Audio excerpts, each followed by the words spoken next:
Yay! Yay, Yay, it's finally. Nora! It's Yeah. Nora Bateson! Yay! I want like Muppets to pop up and start doing that thing.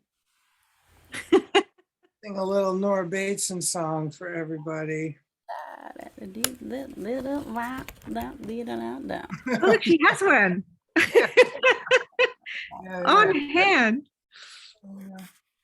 Yeah, this is my little demon friend. Um, we're still getting to know each other, but they can bend in key places. Knees. Knees and hips. Yeah. Shoulders, no elbows. Shoulders, knees, and hips. That's pretty good. Yeah. Yeah, Neck. right.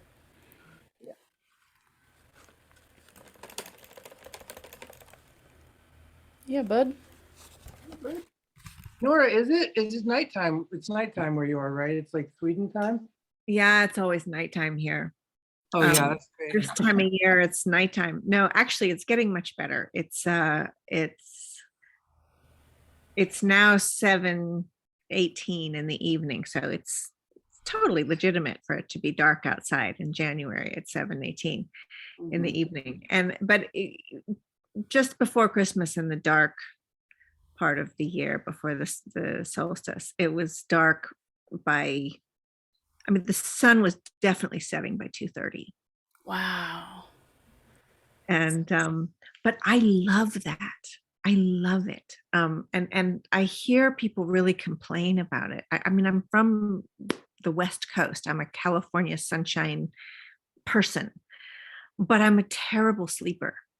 And so for me, this time of year in Scandinavia has been this really almost medicinal experience of having this deep longing to sleep and just sleep and just sleep. And I just don't do that. It's just, I'm the person who falls asleep and wakes up 2 hours later, and then I'm up the rest of the night. And I'm, I first I blamed it on jet lag from traveling too much. And then I blamed it on menopause. And then I always found some excuse for why it was. And then finally I was like, actually, I'm just a shitty sleeper.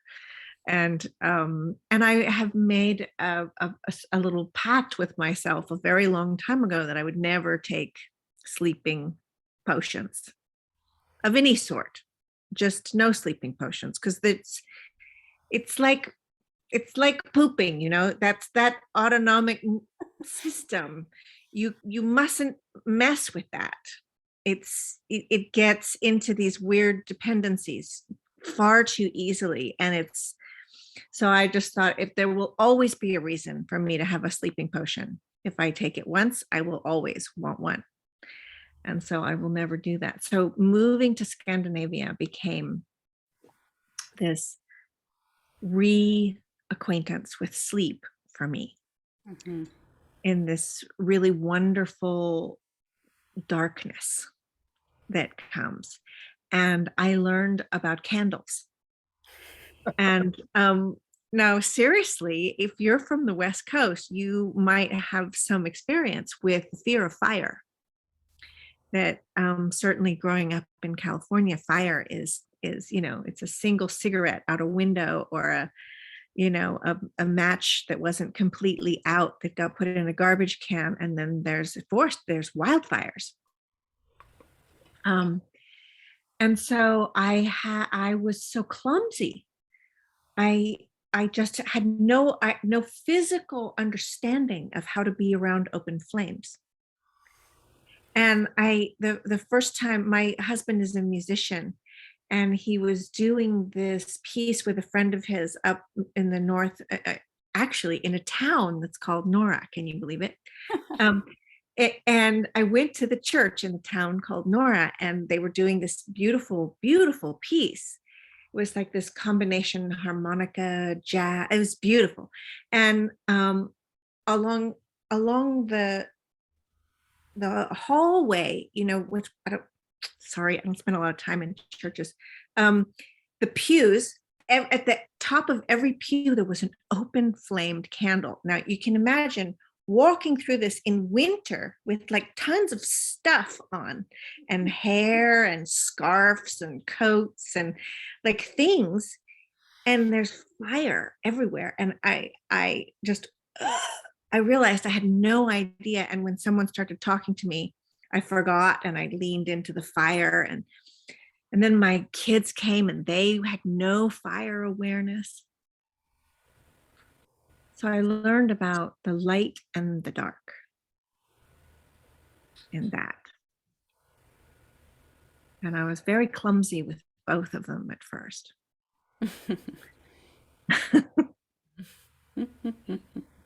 Right.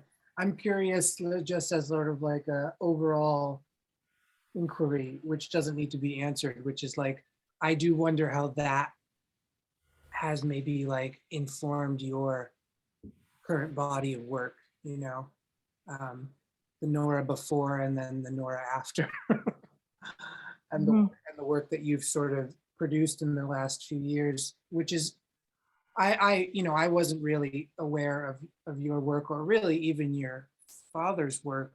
I mean, I did know because NLP sort of stole all of Gregory Bateson's things, you know, so you hear about it in this sort of strange co-opted translated way. But I hadn't really like connected with any of the modern or current understanding of that, until the last maybe year or two. So I am only really hip to the current iteration of what you're putting out there. So it's interesting to sort of think about like how a person gets to where they are, and how a person sort of travels, and the different kind of art that they make along that pathway. Yeah, I think one thing that happened in this process of moving here, one was that I fell in love, like really fell in love. And I was old enough to allow myself permission to just really fall in love. And the person that I fell in love with was somebody that I had this just like really, daydreamy, fantasy, erotic, summer beach, sexy, 20-year-old perfect bodies in the night, right? Like it was beautiful, but it was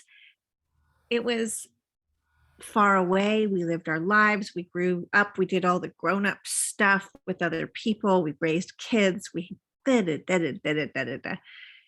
And then all that shit fell apart.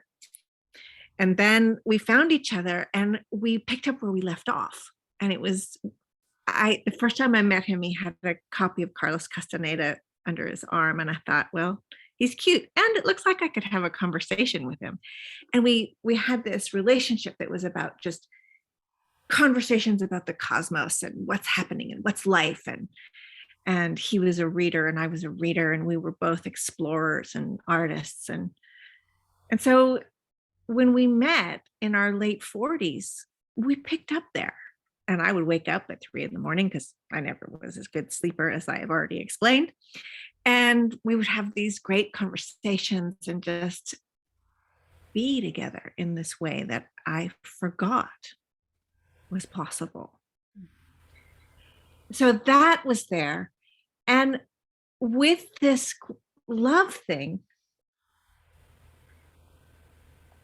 came this other culture, right? Oh boy, you want to be with this person? You got to move to Sweden.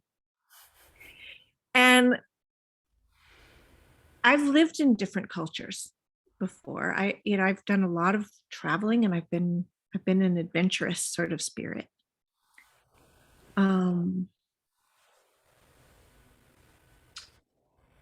But when you go somewhere to live there and you're not there to visit, and the people that you meet are not the people that you meet. They are your family to be. The vibe is different. The stakes are different. The approach is different. It matters in a whole different way. You know, the question of do you like the soup is like a whole different kind of question. Right? And so I had to figure out how this other part of me was able to even perceive where I am. And so to your question, Dara, it was like I really got a dose of my own medicine, of observing myself, observing the way where I was and how I had learned to be in my world in another way. And now I was this organism that was in a whole different environment of other organisms in communicating in ways that I still don't understand. And there's times when that's been very funny, and the humorous, you know, catastrophes are pretty great, actually. And there's times when it's actually very sad, and times when I'm terrified because I have no idea what's going on around me. And I mean, you're thinking she must be exaggerating. I'm not exaggerating. Just today, I was with my mom trying to get her a COVID test at this truck, where because she doesn't have a person number, she's here visiting me, because she doesn't have a person number, we have to go to the place where the people with no person numbers get tested, which is these moving trucks. And what's happening in that circumstance, how it's being organized, how people are chosen, what information they decide to take, who's taking it, where it's going, I have no idea. And it's all plugging into this network of systems that are not the systems I understand. And I don't know even how to express how deep that is. Where when I got my driver's license here, I had to learn to look for the signs in a very different place, look for the lights in a very different way, look for animals in the road that I have no idea what they look like. And so this moving into Swedish culture came with this incredible physical, emotional, intellectual, cultural peri-organism opening. And I think you're right to say, is this where some of this stuff is coming from? Because I definitely am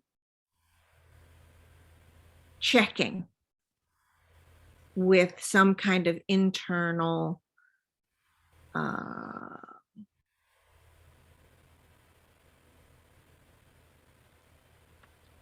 with some kind of internal question of, is this true? Mm-hmm. Is this ising? Is this, can I be in this?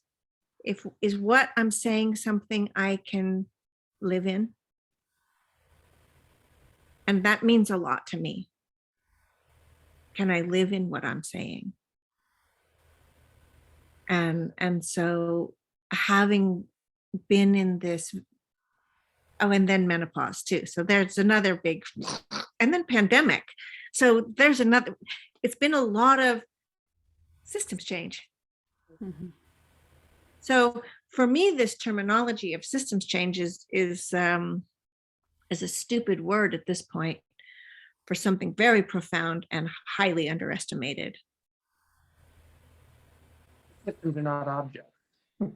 Yeah, it's not fixing the parts, that's for sure. No, it's how to be in another way. Totally.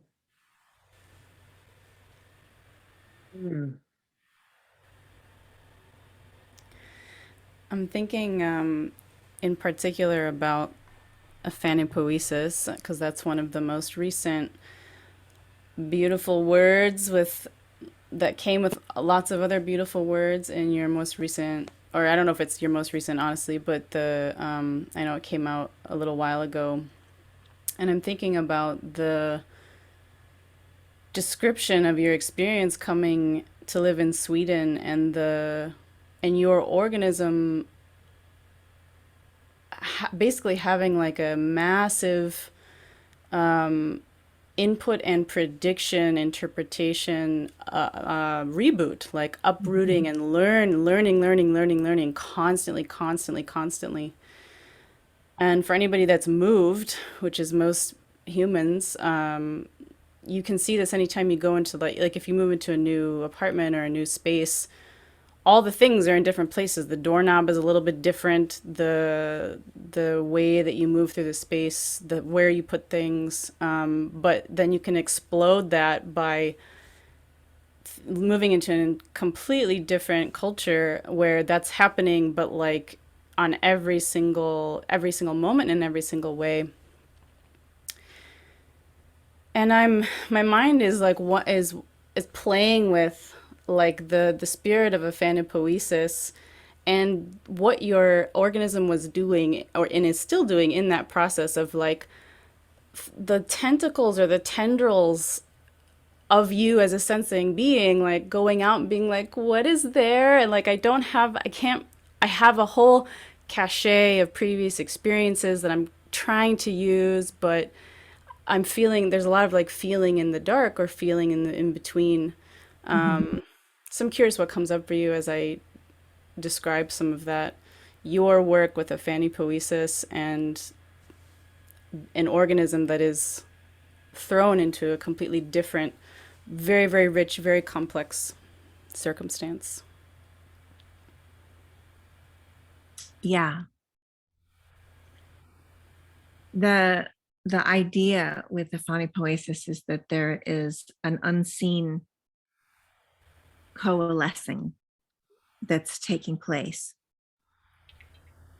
And that this unseen coalescing is bringing all kinds of experiences and habits and things together and fusing them, mixing them, shining them off each other, shaping them around each other.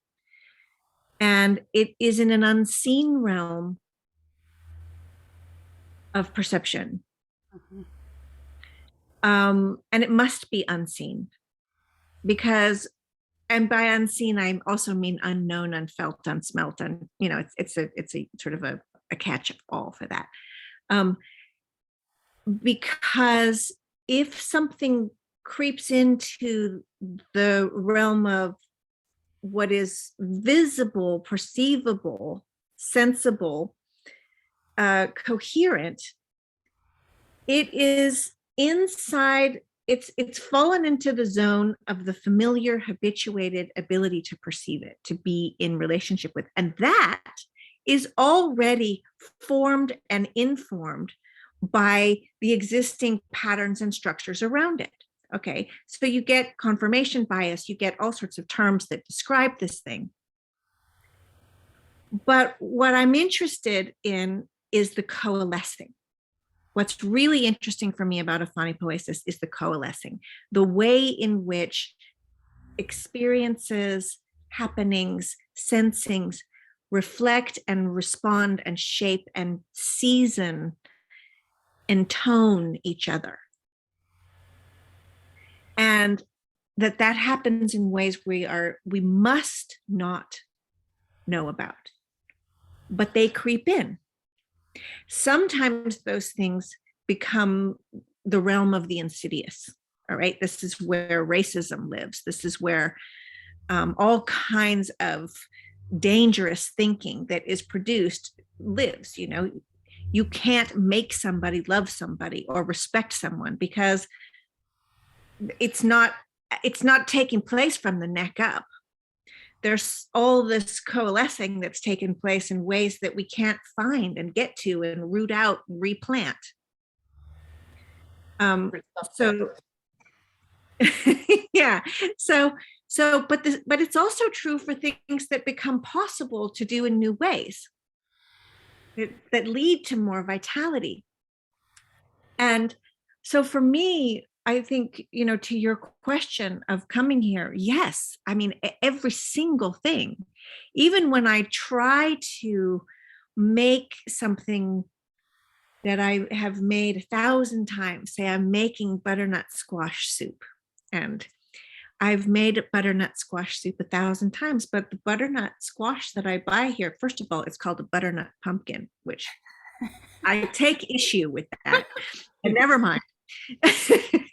And then the cream is different, and the water's different, and the way there's no possible way that my recipe, even if I were to try to take it to the exactitude and bring it to the table as such, and even then the conversation and the table and the environment and the people, it doesn't matter if it's the same butternut soup, because my Swedish kids, they don't know about pumpkins. And a butternut squash is a pumpkin, in case you didn't know. So it's like, where is this knowing?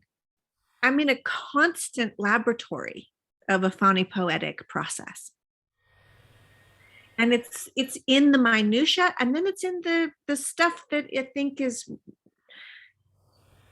with us all right now, these deeper questions of watching institutional systemic structures break down, and the confusion that's spinning out of that, the language shifting, the pivots, and the backgrounds, the scaffoldings, and the things that we referenced are shifting shape. Mm-hmm. And so this is why I feel like this is really important right now, is because there is no policy, no model. There is no way that you're going to drop a solution on top of this that we're going to jump into in some kind of structured way. I mean, the only thing that's going to produce is another aphanipoetic response that's I think going to tilt deeply toward insidiousness and not toward vitality. So this ongoing experiment of being upturned, of being, I mean, really, I think when we're talking about the kind of shift that we're in right now, it is a culture change. It is culture shock. It is cultural confusion. It's absolutely the disorientation of everything from my bowels to my sleep habits, to my skin, to my family, to my language, to my dreams, to, I don't know what to wear. I don't know what to eat. I don't know what to say. I don't know the songs. I don't know the songs. Right.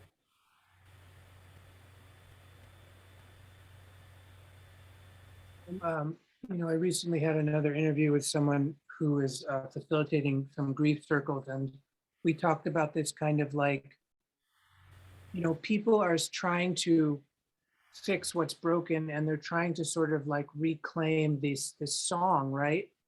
But there's something about the moment that actually seems for me to actually be about embracing the absence, not in a negative way, but in like a semi or positive, or at least an artistic way.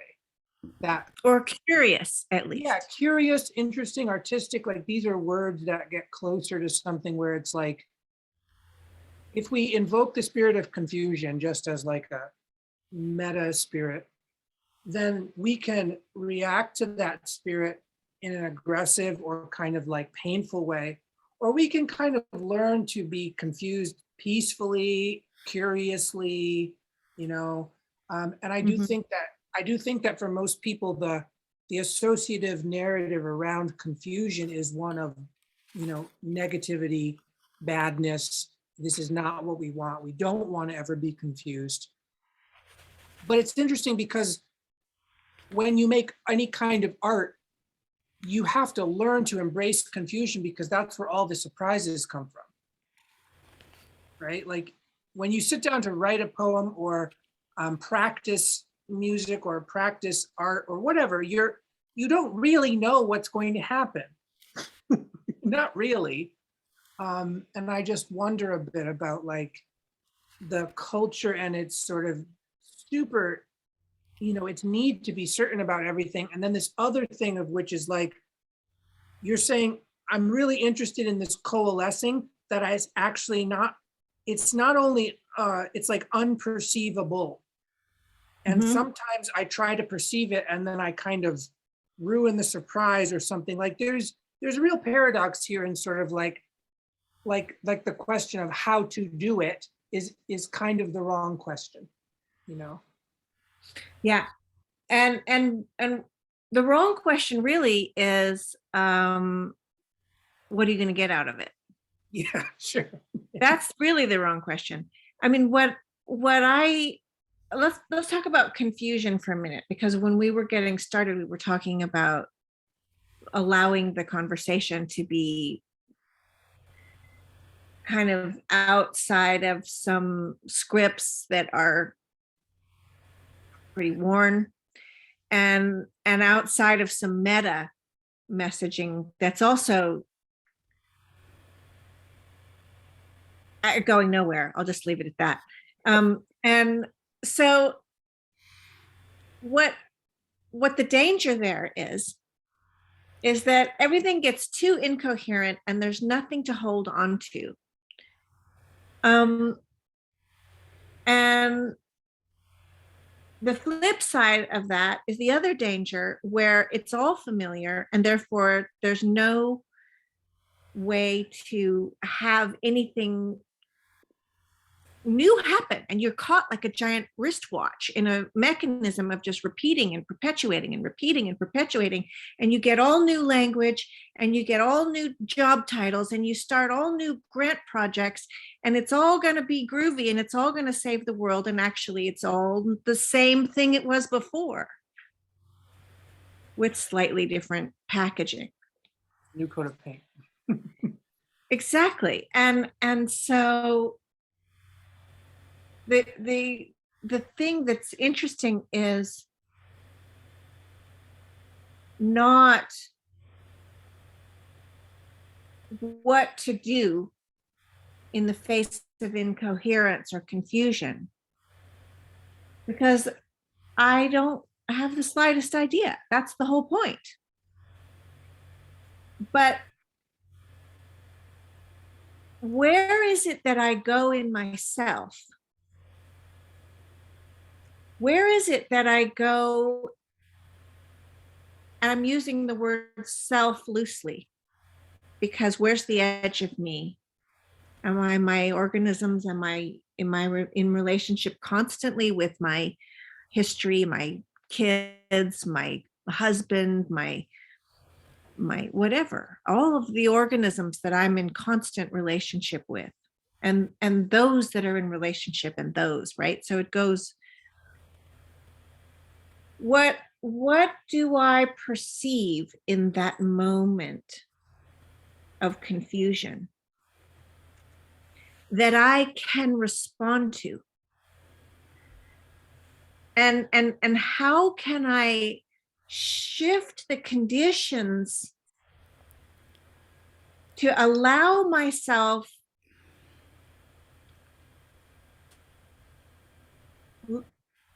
peekings into other processes and that I might not otherwise see? And this is something that happens when you're in other cultures. You realize, oh, I saw this, and the person next to me saw something totally different. And if you haven't had that experience, it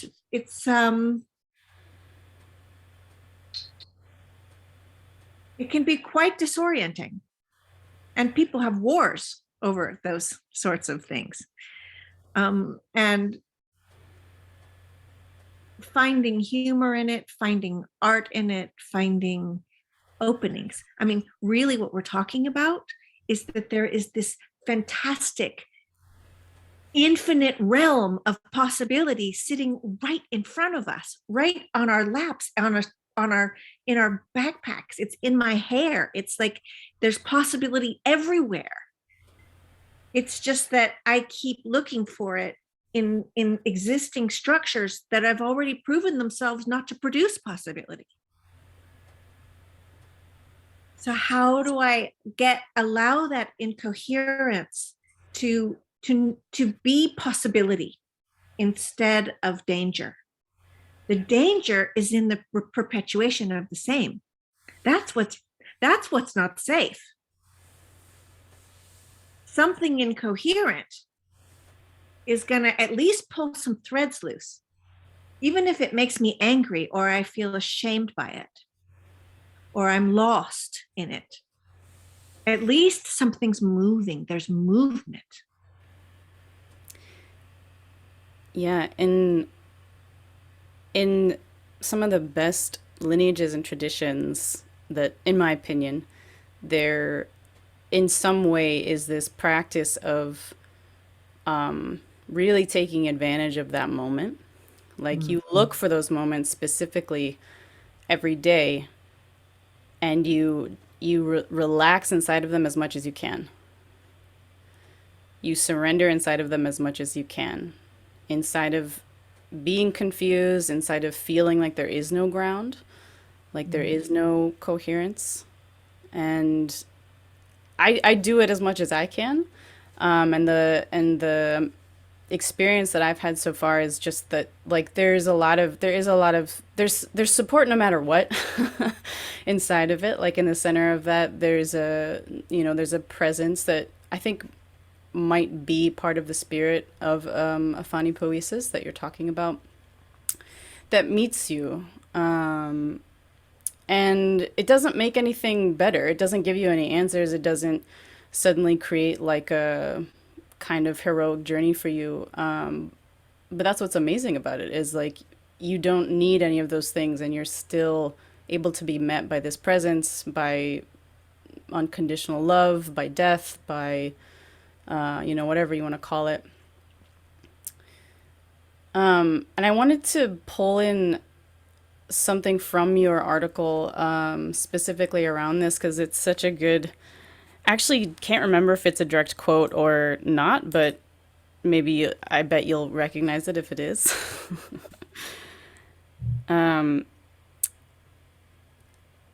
This was related to stochastic process inside of the piece, the writing, nourishing the flexibility that we don't know we're going to need. Mm-hmm. Right. That's the thing. Nourishing the flexibility we don't know we're going to need. And that's what we can do right now.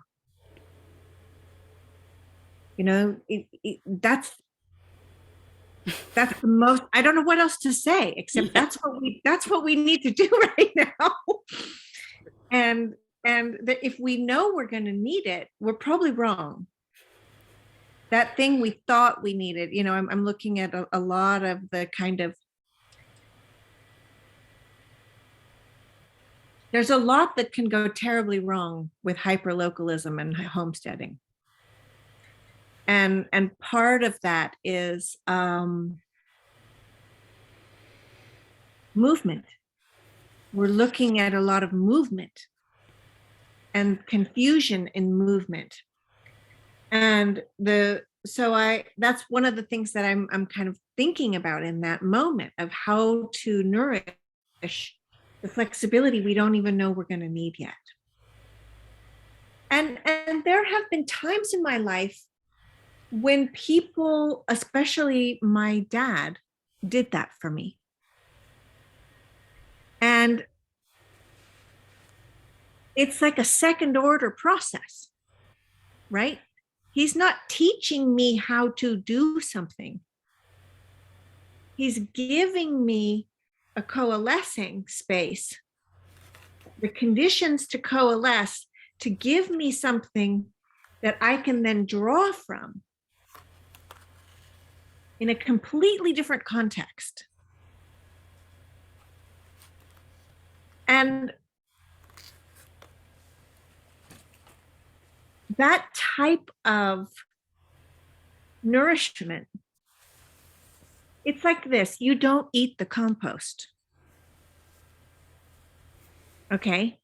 Compost makes food, but you don't eat the compost. All right? What the compost is a nourishing of future soil. And that's really important because you don't actually know what's going to come from that compost. Maybe somebody doesn't do the garden that year and it becomes, whatever rogue volunteer seeds drop that, then feed birds and new organisms come into that area. You don't know what that compost will be. But it's composting. Whether it's for your family or for some other organisms, I guess ultimately doesn't really matter, does it? But it's that same kind of what's allowing, what's coalescing, what's reshaping itself in the underground. We don't know what we need. I mean, look at the last 2 years. I mean, it reminds me of images I saw when I was a kid of like stop motion animation of like the continental drift over like millennia. They do those mappings. It's like Pangea. And then but like,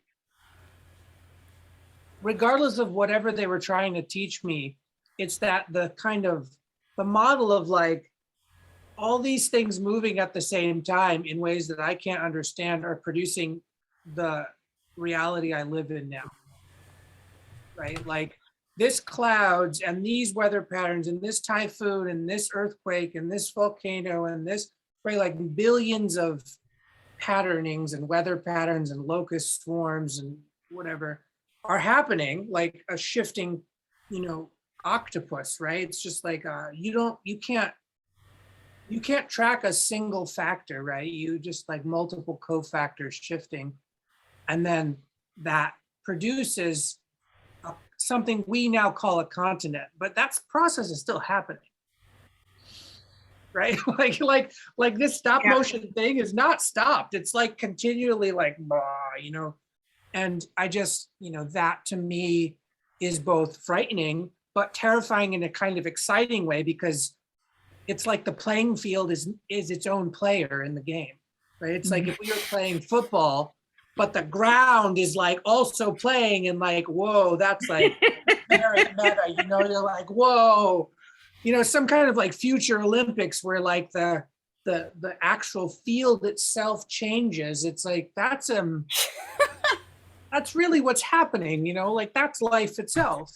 Not in a simulation. Like it's not simulated. It's actually the real thing. And I think there's like people who really want to like solve that so that they can prevent something about it. Like, I don't want that flood to happen, right? Or whatever. And then there are people who are like, their mythology is around trying to relax and harmonize with these processes that are essentially godlike in nature, and that you can't stop them, but you can sort of like do Aikido with them, maybe, like you can pray, you can dance, you can like write a new story, and when you have to move and it's okay. And you do this with kids too. Like kids want the certainty. And sometimes in teaching a kid, you have to just give them a story that's about navigation, right?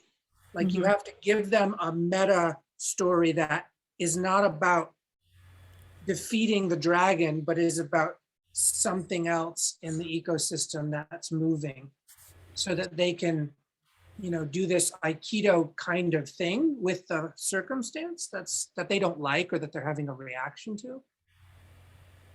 Yeah. I have a request. I would really love to take a couple of minutes to design with the two of you a Aphanipoietic Olympics and maybe Olympics is like totally the wrong word, but this these different categories that you can enter, and the environment is playing as well. And yeah. So let's take a moment, and if something comes to mind, share it. And another version of this, I think, is like taking a category that maybe you already know exists in the so-called Olympics and change it so that it would start to do an Aphanipoietic. It would have an Aphanipoietic quality, or this quality that Darrow's talking about, of like the field plays back. What happens when the field plays back?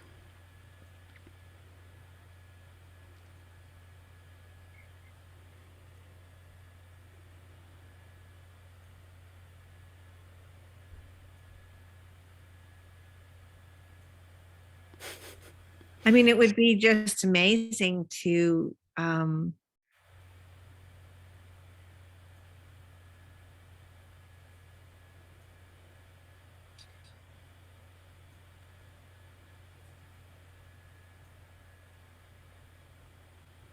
recognize the stories that are actually coming together. Mm.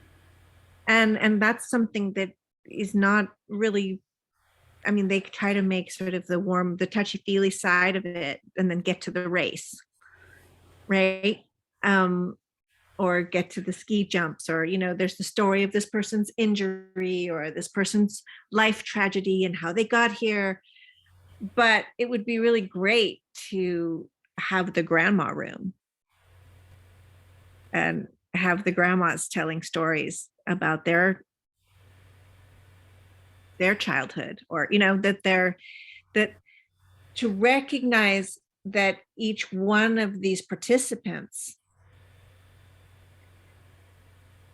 is learning to be in this world, and they're learning to be this sympathesis process, this learning together. This is a mutual learning process. It's not one person that produces an athlete like this. It's generations and families, and, you know, lots of people it takes to produce this person. And then it's, you know, down to this weird minute and a half, or 32 seconds or 8 seconds or something, you know. When I first came here, I learned about this old form of judicial system that they had in Scandinavia called the ting, like the thing. It was the thing. And they have a ting house. It was called the tinghuset, which is basically the courthouse. And the ting, what would happen in the ting is that the whole community, and the community of whatever the story was, the crime or the issue or the decision, all the people involved came, so that if a young woman got raped, or if someone stole someone's sword or something, it's not just down to the person who did it. If the grandparents are involved, the community is involved in the process in which this person was living in a context in which that thing was the thing that they did that made sense to them. They were learning to be in their world, and in what ways were these conditions taking place through the generations in the relationships that produced this behavior, so that the punishment also, the whole discussion, the learning is not just for the person who did the wrong thing to get better behavior. This is a total error, a complete total error of abstraction, right? And the same is true for making heroes or athletes, or, you know, anybody that's a standout celebrity, or, you know, that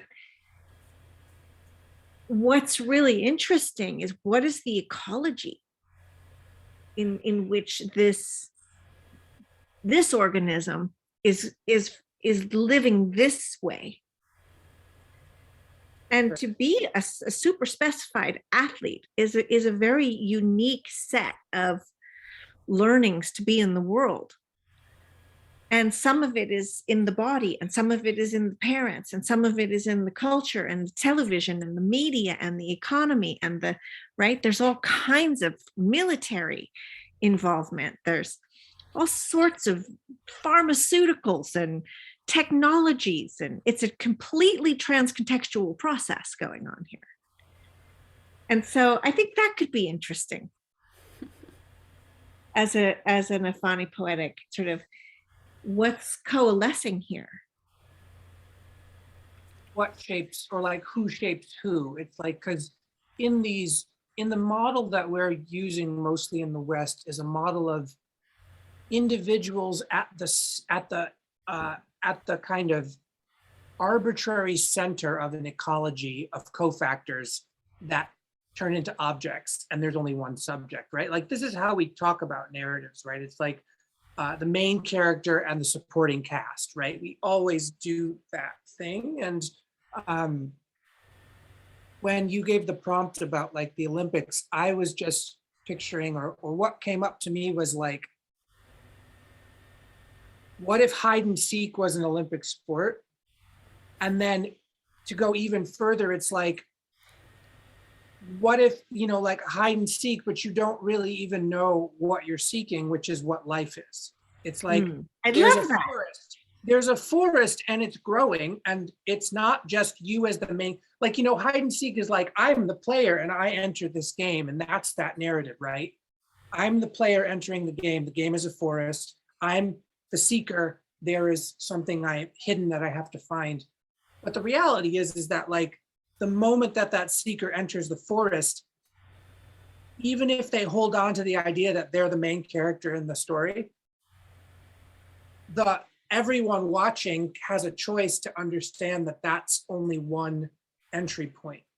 It's like, I can fixate on that being the main character, or what if the main character is the forest, right? It's like, suddenly there's a breakage of not just subject object, but like, who has the agency and who is just who is just a tool to be moved around the field, right? Like an object to be found that's hidden treasure. But often it's like the way that we tell stories and the way that we enter into engagement with sports is very much about this like focusing of like narrative attention, right?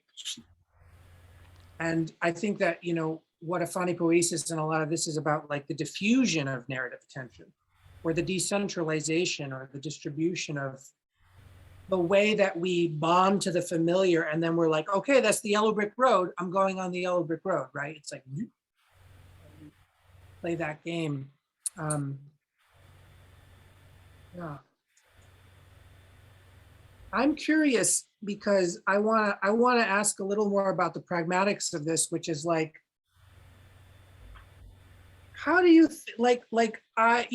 there's something about, okay, so we do this work in the world, we're facilitators of something, we get paid to talk or whatever, we go and do these things and we try to help people, which is nice because generosity is beautiful. But I'm really interested in sort of like, because I'm sure we all feel it, the inherent barriers to people really embracing what we're saying is like a participatory thing, like, let's go together in this weird, confusing, like, oh, it's so scary, let's do it together. And I think, Larissa, you maybe have like a more structured question around this, but sort of my question is sort of entering into the forest of like collaboration with other people and the fraughtness that sometimes, brings with it.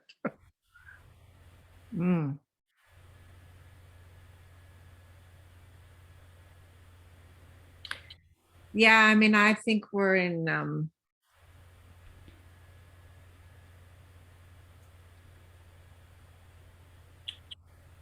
I cringe at the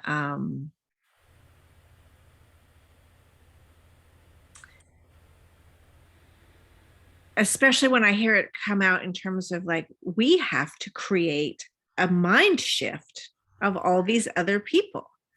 And we're going to measure their mind shift.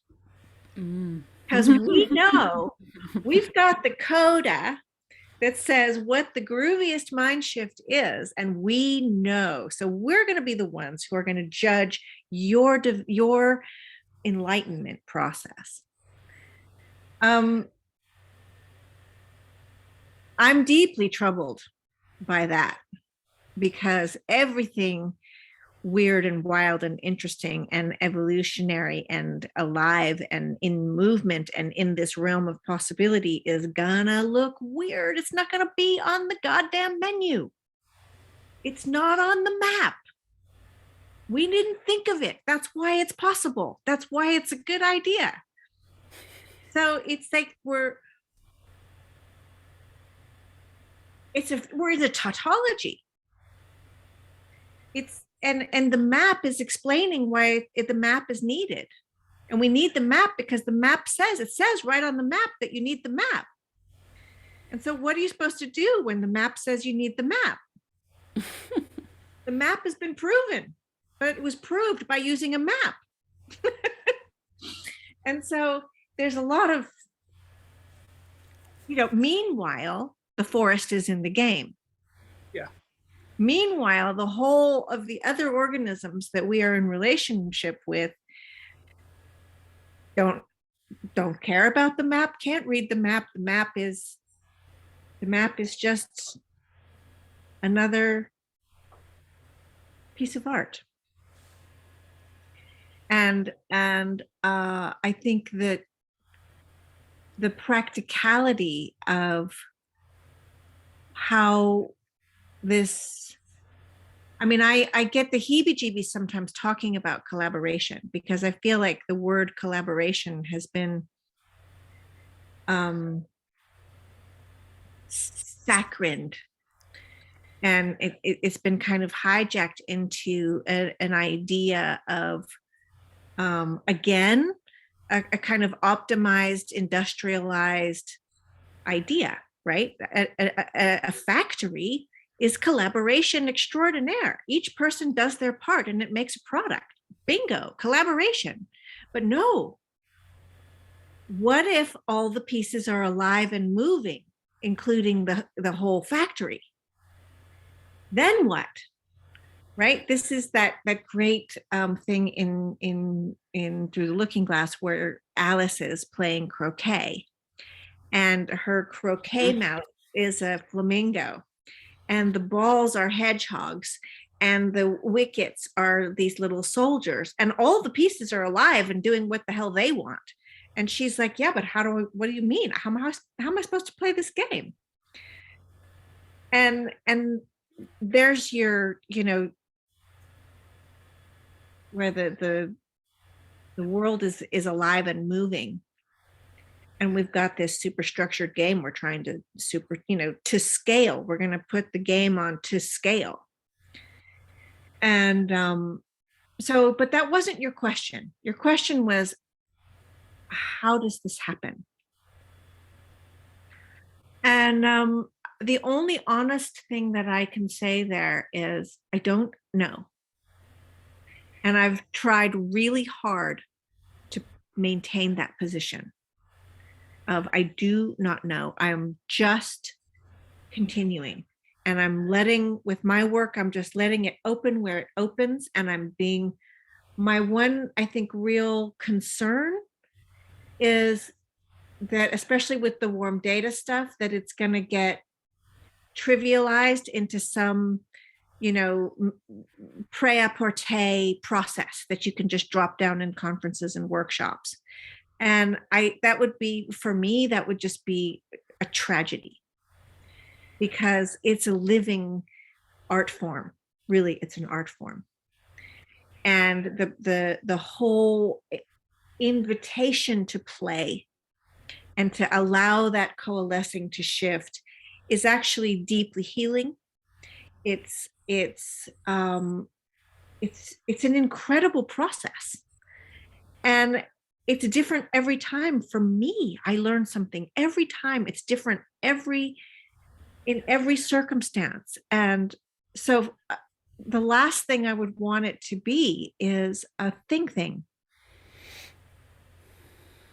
It's alive. And so I don't know where it's going. I don't know, how to make it go viral. And I don't ever want to ask that question.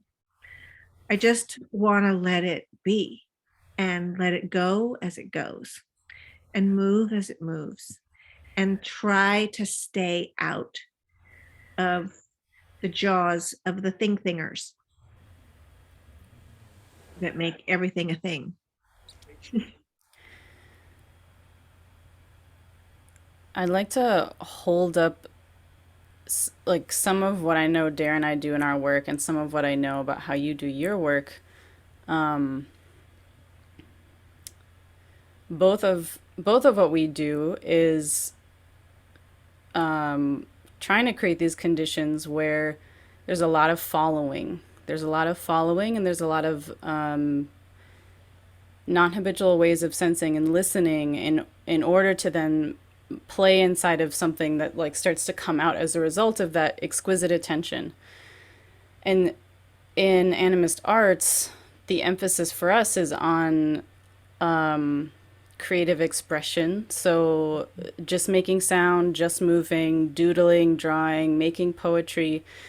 There's a strong training inside a certain kind of embodiment and nervous system flexibility that basically we're trying to get people to like not hate themselves inside of the creative process so that they can like really participate, and they have a lot of options for how they can participate, and the things that they learn and that they feel more comfortable in can also translate more and more easily into these other modes, right? So like if you're really comfortable in drawing, there's this gradual process that can start to happen where you start to integrate a more awareness of movement or more awareness of sound as you're drawing.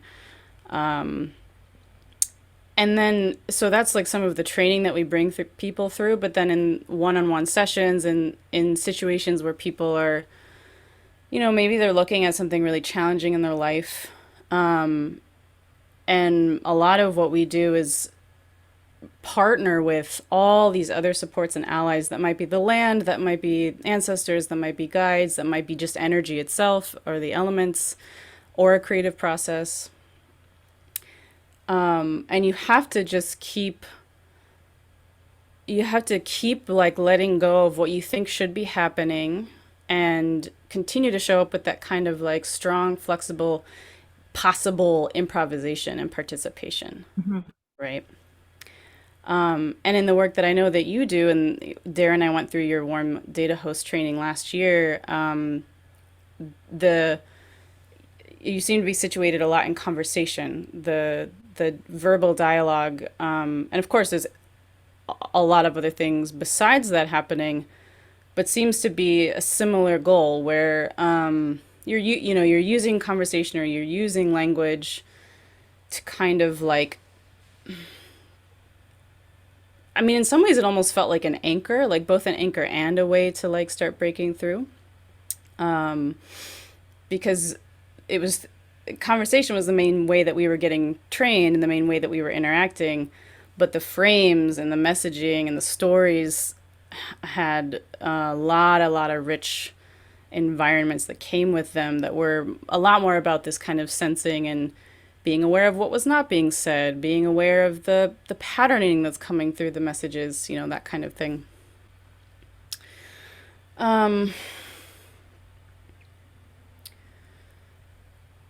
So holding those up together, I'm curious, like for you, like when I went through that training process, I found, and in this moment, I find myself just wanting to hear from you, like a story or a sort of direct experience about what you've seen happen inside of your work, where it is so based in language. Yeah, any stories that come up, different case studies here, yeah. I mean, the thing about language is that it's holding images. and it's holding, carrying, lifting, igniting impressions, memories, expressions, right? I'm very curious about the relationship between perception and description. And that description could be verbal, or it could be artistic. It could be, you know, it could be the picture you don't draw, the story you don't tell, is definitely part of what's happening in this shifting. And so I one of the things that I have noticed is that you mentioned agency a little while ago, Dara, and I think the agency is the real issue for me. The question is, where the hell is the agency? And this is not an insignificant question, especially in a world in which there has been this notion of the individual, there has been this notion of the machine, there has been this notion of the part that does, the doing that takes place is visible within the structure of other things that are doing. Right? But the watch on your wrist doesn't even know that it's beautiful. Right? So that my point is that there are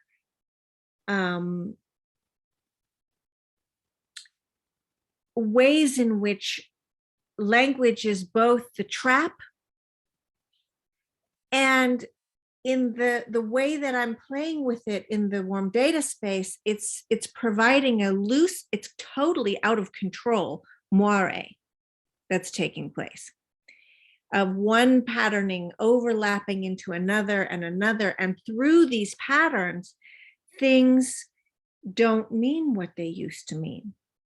The impression that you got the first time you thought about this story in the first group you were in, and where you end up a couple groups later, you start to look at that impression from a different position. And in doing so, your story is changed.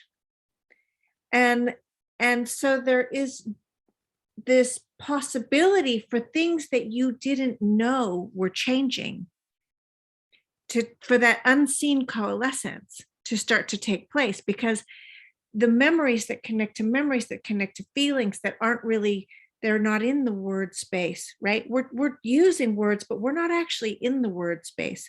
The word space is a kind of, it's a kind of fodder for all the other sensitivities that are there and taking place, and opening and closing and moving and shifting and ducking under and hiding and poking out and peeking. And there's all kinds of stuff going on inside each person as they're sitting there calmly listening, like they're listening and telling them their little piece, which is not at all what's really happening. Not even remotely what's really happening, but it's what looks like it's happening. If you had a transcript of a warm data lab, it would just look like words and people telling stories. None of the warm data is there. It's not what you said. It's where it landed in the other people, and what it ignited, and what it opened, and what shifted, and what they didn't say because you said what you said. And so the land of this conversation space for me is important, because I really, in this question of agency, we're holding each other hostage. In the idea that you have individual agency and I have individual agency, and that you just need to make the right choices. There is a world of traps and double binds that we have to recognize, the ways in which actually our communication is an exploration of our environment and how we are being in our environment. And that exploration is delimited by particular ways we hold each other in relationship.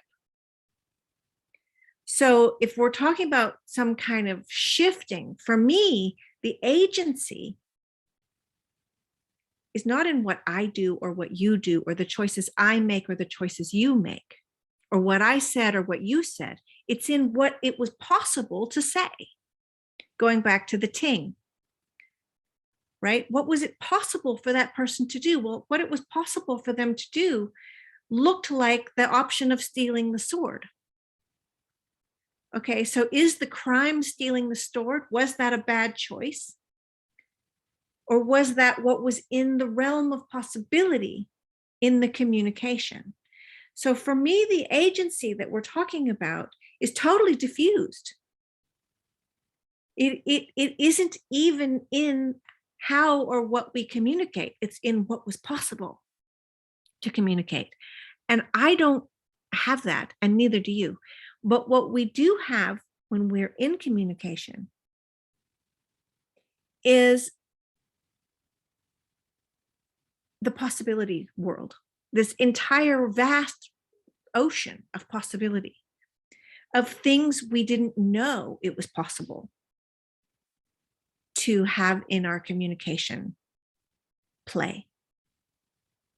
Right? This is why humor is so important. This is why art is so important. This is why memory and dream and things that pull at our rational, familiar, structured ways of being are so vital, especially right now, because that looseness is incredibly precious. Cultural confusion, incredibly precious.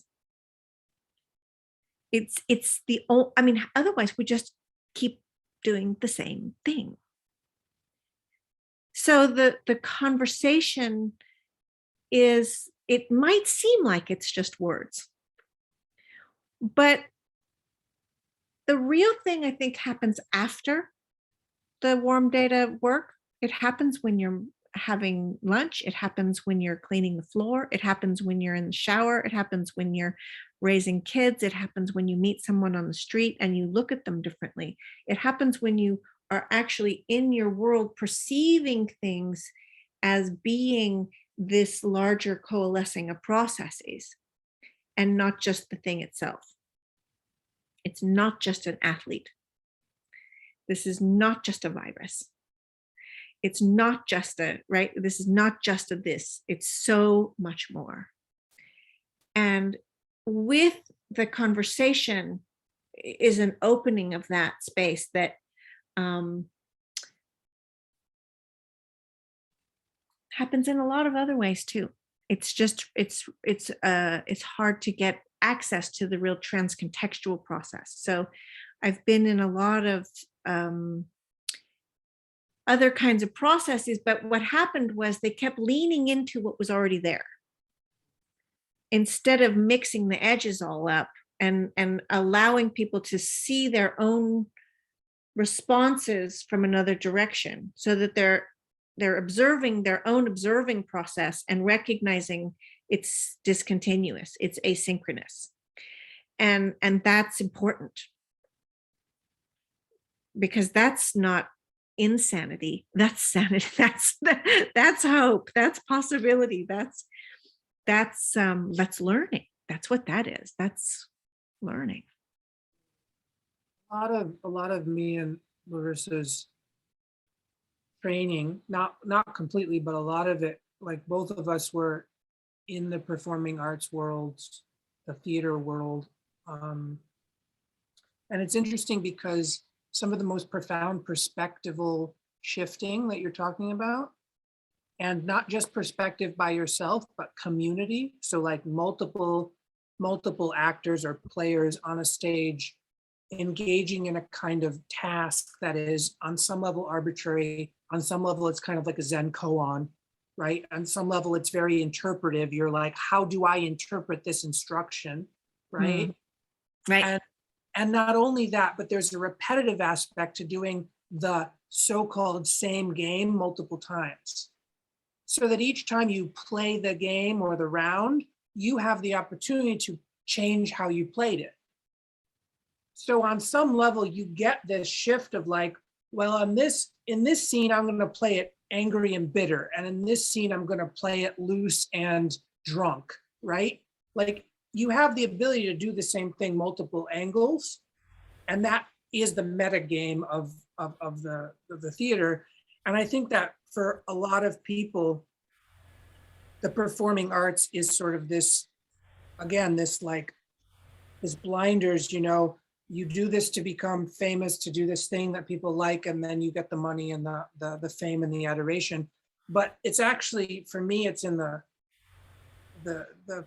growth that happens in the perceptual soma of the player improvising, in which they have to recognize that the choice that that person made or that you made is not right or wrong, because there's a larger narrative happening of choices being made. It's essentially just like making different choices and doing it sort of so often that it permeates your regular life, right?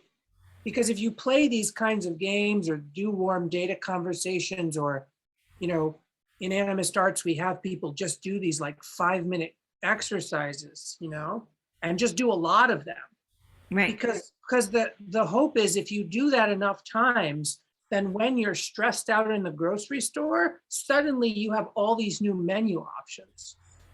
Because You're like, oh, right, duh, like this is just another game that I'm playing. It's called buying the spaghetti sauce or whatever. But I like to think of this thing as like, in what way do we nudge or shape this? It's like an attentional transference or something, it's like, and you're saying in warm data, the thing that you're looking for isn't even happening during the time that you're doing it. It's like the post-exercise effect, Yeah. Yeah, exactly. Exactly. And it's that permeation of the just time spent in a realm where there's a multi-contextual process going on, so that then when you are in the next place, you just see that those multi-contexts are still there. You're not in warm data anymore, but that doesn't matter because it's all around you. And the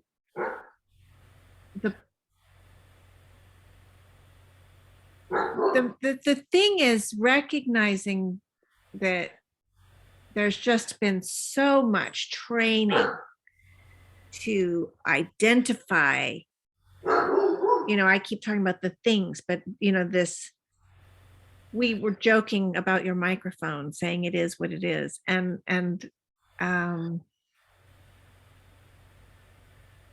in general semantics, it absolutely isn't what it is. Right? This is this recognition that it's really important in that phraseology of the map is not the territory, the map is not the territory. What we're not doing is saying what the map is or what the territory is. Right? The map is not the territory. The territory is wide and changing and moving in time. It's impermanent. It's alive. It depends on positioning. It's contextual. It's right. And so it's very important to recognize that play there. And when you're talking about being in acting, you're going into the something stands for this, but it's not. It's as if, but it's not. It's sort of, right? So there's this kind of edge dance going on. And this edge dance is really hard to do when everybody is talking about saving the world in this way that is so full of anxiety for all the right reasons. Okay, I'm not disagreeing with the anxiety. I'm just saying that if we go looking for that kind of freeze frame, permanent process, policy change, scale up, implementation, it's defiant of the actual process of life that hopefully our way of being could be more in rhythm with. So it's a counter process, and that's not a popular thing to say, that thing I just said. I could get my head chopped off of that. But I think we have to play with that. I think we have to just say, what happens if I say this? And yeah, okay, you know, I get it. I get it. There's 8 billion people and they have to eat and we have to have systematized processes. I'm not a fool. But at the same time, if we don't begin to I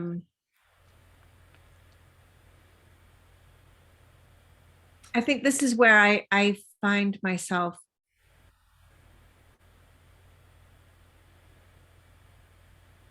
with this sort of discussion around moving to Sweden and the confusion, the depth of where these habituated processes live. It's not policy touchable. Policy can't even go there. It's, you know, it's a tiny ribbon on floating on the tip of a boat on an ocean. It's like, no, the shift is so deep, and it's in language. It's in the way that your wrist understands a flower in a way that your eyes don't. Right? It's in the way that your body is in relationship to music in a different way than your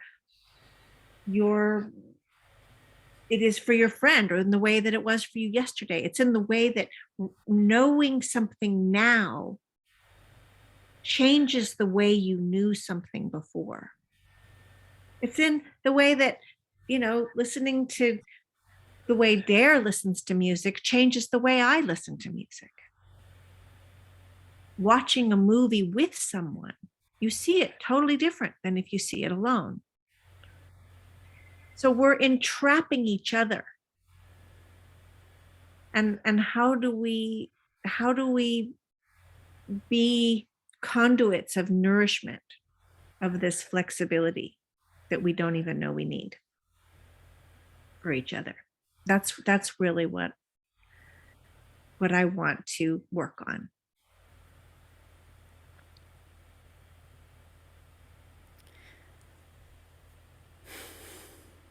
Yeah, me too. yeah, let's do that. Yeah, let's do that. Let's do that. I'm wondering about Dare, that question we talked about yesterday. If this is feeling like the right moment, or if you want to continue into something that's been unfolding now. I mean, I'm down. In this moment, I actually don't even remember the question we had like sort of proposed. So I'm very open to sort of like hearing that again. And the other thing, I guess, for me that was like lingering from that last sort of, you know, flourishing from Nora was like, it's our love-hate relationship with trapping. It's like we want to be free, but freedom in a certain realm is terrifying. I was just writing a poem about this morning. It's like this thing about like the desolate freedom of, you know, like there's certain freedoms that are like, oh, and then there are certain connections that are that way too. And it's interesting that like, for me, it comes back to, can we be with each other in ways that are both somewhat familiar so that we're not always like on edge with each other, but that has enough of this sort of like optionality or open spaciousness that does give us just lots and lots of tiny opportunities to free ourselves together from the trap of like habit forming a thing, you know, like this is how we do it in this family, right, is a very particular form of enculturated like stagnation, right?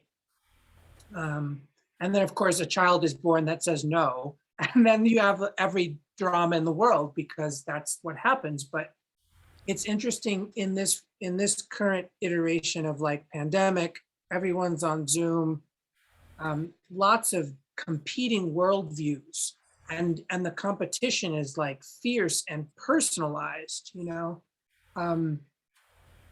That I think we do need these processes that again, they blur the edges, because already when you go on to social media, you are predetermined what you're going to sort of like encounter as a emotional like setting.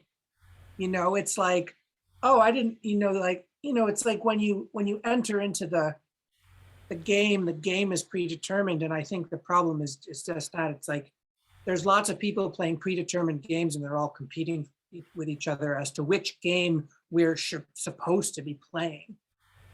And I want to get to that place where it's like, we get to like negotiate and know that there's multiple games that we can be playing, you know, so that we don't just start on these tracks that are, you know, like, you know, they're just very boring. I mean, on some level, I'm just like, you know, they're just so, they're done to death, you know.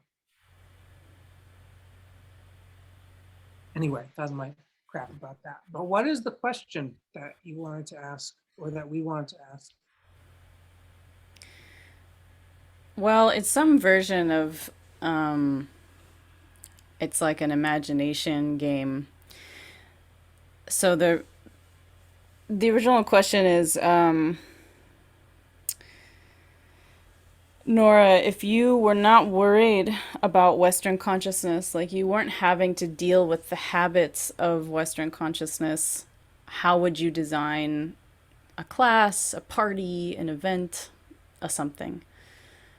And I want to sandwich it next to the nourishing the flexibility that we don't know we're going to need,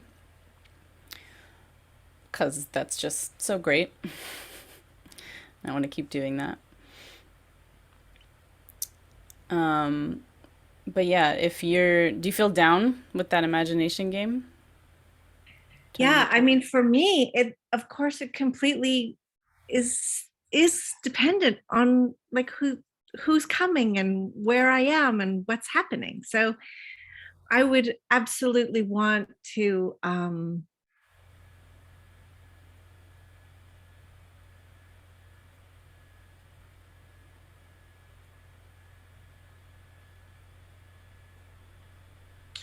I had this dream once.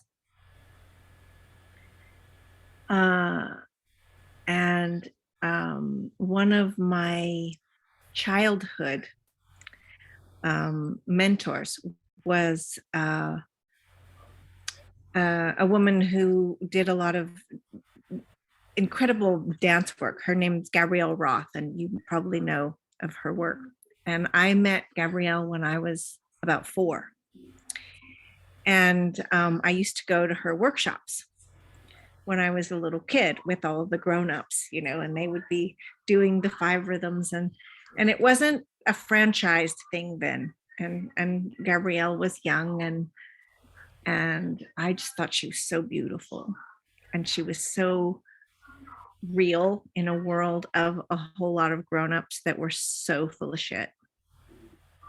And my dad was really real, and you know, I was around some fantastic adults, and I was also around some fantastic assholes. And so it was nice to, you know, begin to see the difference there between those that were actually playing the games that Dare was just talking about, and those people who were inviting the people around them into a kind of a party. Okay. And it's this invitation that I'm interested in, much more than what happens at the party. It's the invitation. It's the the possibility of what you could do here is much more important than a design plan for what you will do. Because my feeling is, let that happen. That's not for me to make, but the tonality, the aesthetic, the way of being in the invitation is. So in this dream that I had, Gabrielle was there, and we were playing a game. And the game was this dance version of Capture the Flag. And it was a weird kind of capture the flag, because it wasn't like I was going to go capture your flag.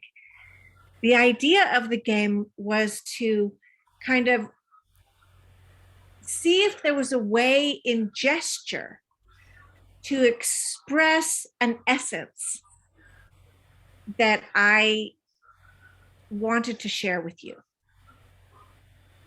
And that was the capture of the flag. And so in this dream with Gabrielle, we were having these fantastic gestures of different essences within us.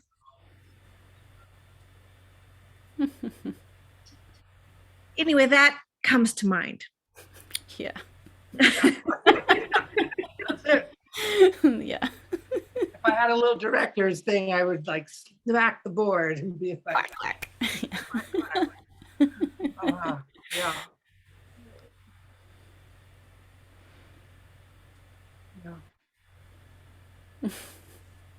Yeah, I'm just really relishing, because like I have often felt very lonely in like being able to have these kinds of conversations, because they're so freaking weird compared to the way so-called normal society like thinks about things, you know? And, you know, it is really the realm of the performance artist who takes things like an invitation and really sort of explodes and deconstructs and reimagines and lives inside of and splits apart, you know, like really plays with the conceit of whatever it is we're talking about, the conceptual conceit, like of a thing that we call invitation, that is a word that has all of this underlying root systems of definitions and narratives and stories, and gets to something that is like more associative, more dreamlike, more potentialized, is in like not concretized, but like open to something, like open to an unknown capacity. Yeah, like you invite me to the party and I go to the party not because I know exactly what the party is, because that's not why I would go to a party. Like why I'm like, if I do, that's why I go to the grocery store though. You know what I mean?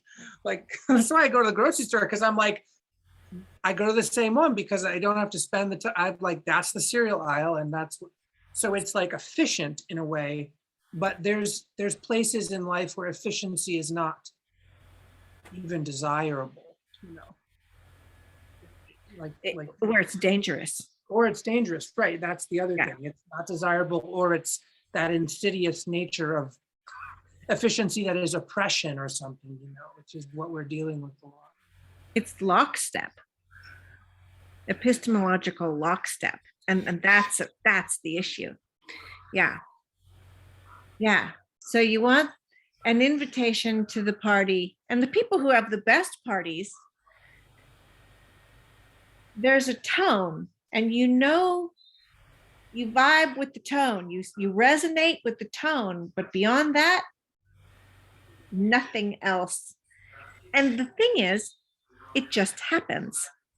You don't have to be like, at 4 o'clock, the band's gonna start. Nope, because the musicians are there. And when it's the right time, they're gonna start playing music without any prompting whatsoever. And your friends are with you in the kitchen, and the music is there, and you're having conversations, and the food is happening. You didn't really need to have it be in tight control. The table is set. It's beautiful because everybody's been doing that together. And it's totally stochastic, but stochastic is not random. There is an invitation. There's a push in a direction, and then there's anything can happenness. And I think that's, for me, that's the piece that is absolutely needed in any kind of work about future right now, is this idea that we're preparing for stochastic improvisation together. And that's not about knowing what's going to happen or even visualizing it. I don't want to visualize the future.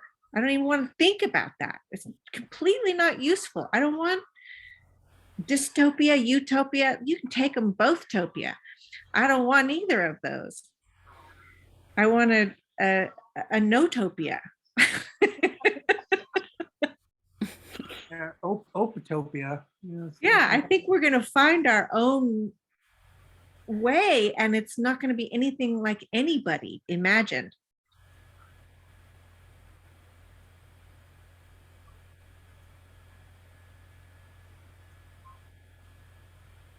Marissa, are there any sort of like final nuggets of curiosity that you want to sort of get out while we have a little bit more time?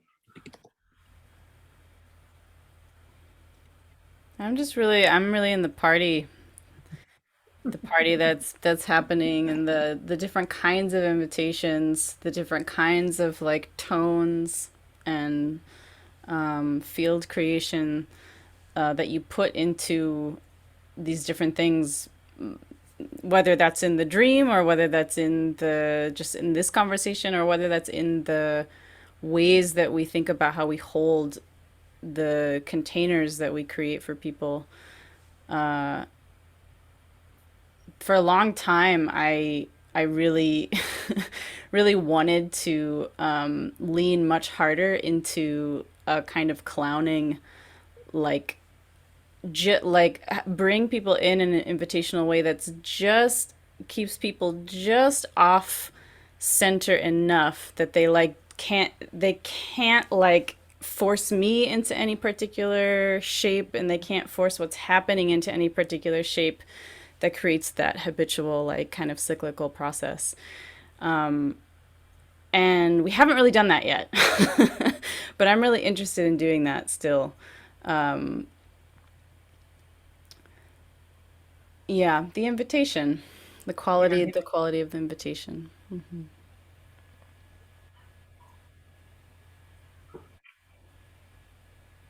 Yeah, I like a lot of this because it's mirroring a lot of my thoughts over the years, but in a fresh way, which is part of why I like this quality of conversation, and also just revisiting things over time with different folks. And I'm just really insight because what you're talking about with stochastic improvisation is the need for an intent that it's like a shaping intention, or a like a shaping intention, a prompt. But it's not just completely random. And I think that that's very important, just because as humans, we really do well with sort of like minimal prompting, whether that's images, songs, like there is something that fires up the neurons in a particular pattern, right? And then, but from that, then there's a lot of new. If we can cultivate that processional attention. Like I'm sparking something, but then I follow it. Oh, I'm sparking and then I'm following. So this idea of stochastic improvisation in this new moment now of having the shaping intentions, or the priming aspect of like just enough, Mm-hmm. just enough of a particular Brisson, some, a particular like terroir or something, the vibe. And something in that has to do with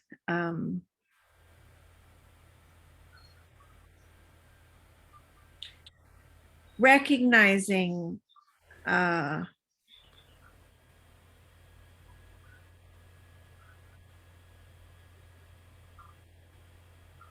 recognizing the violence of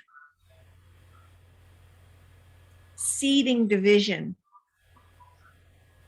where people could actually be helping each other, with people who could actually care for each other. And I'm thinking about this parking lot that I stood in for 4 hours today to get this test, and what it was possible, what kind of relationship it was possible to be in with the people I stood there in the freezing cold with. And what wasn't possible? Why was it not possible? Why was it not possible to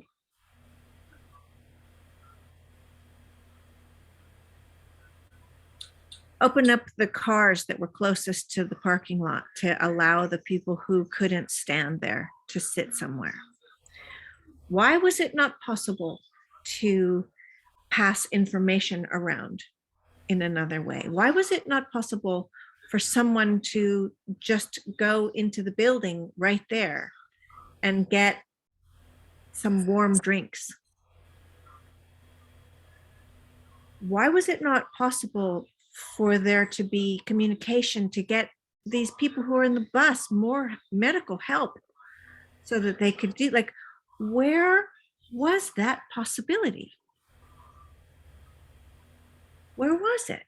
Because there's nothing, there's no law against any of that. There's no, there's absolutely nothing to stop it except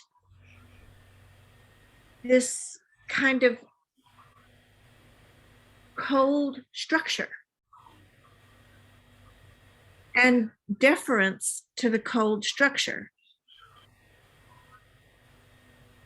Somehow there's a complicit process there, and we hold each other to it. And to step out of that would be to be very esoteric, to be very eccentric. And to be an outsider, which is really interesting.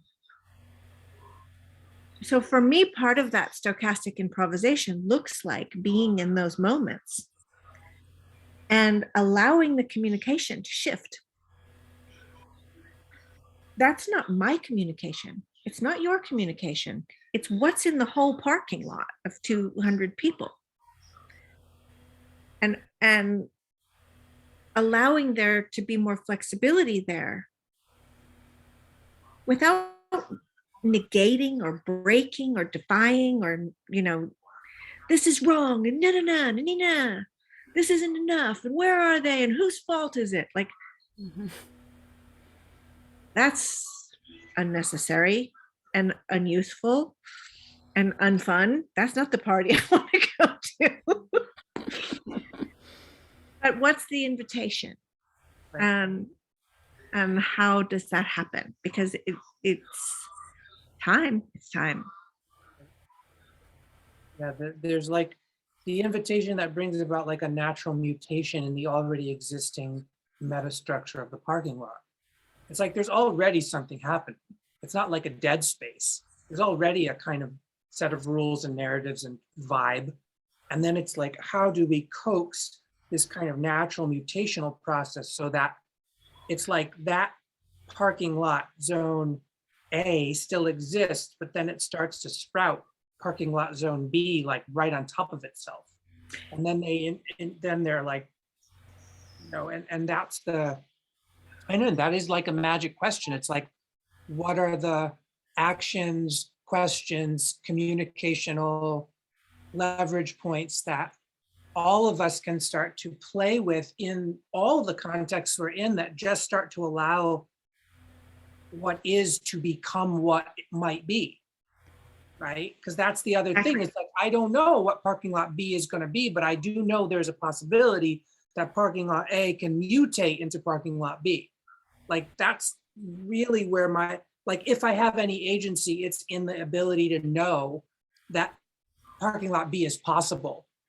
That's pretty much it, though. That's pretty much it. Exactly.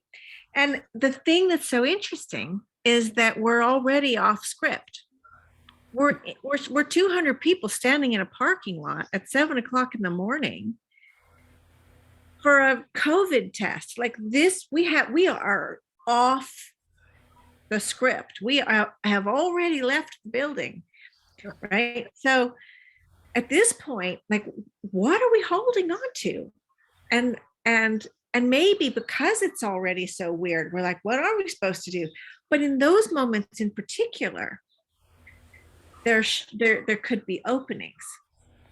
So it's I think increasingly, as we start to see these restructurings, these reformations, these bizarre occurrences that we find ourselves in, saying, wait a minute, what am I doing here? That these are these moments where these, yeah, interesting. Anyway, this has been really fun. It's been really fun. Anything you want to say at the end here? I mean, I'm just super happy. I'm like, I can feel the post-exercise effect. It's like what comes from this conversation will be apparent later, and I can't capture it now. Right. Me too.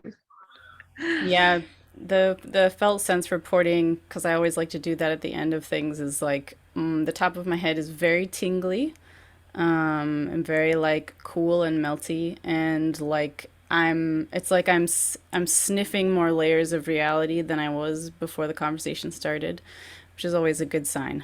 There's a lot of movement, and like an inner penetration happening. Yeah, I really have to pee, so that's Well, thank you so much, Nora. Thank you so much. Thank you. We'll be in touch. I'm going to stop the recording now. Thank you, everyone, for watching. This will be up as soon as it is. Bye. Thanks.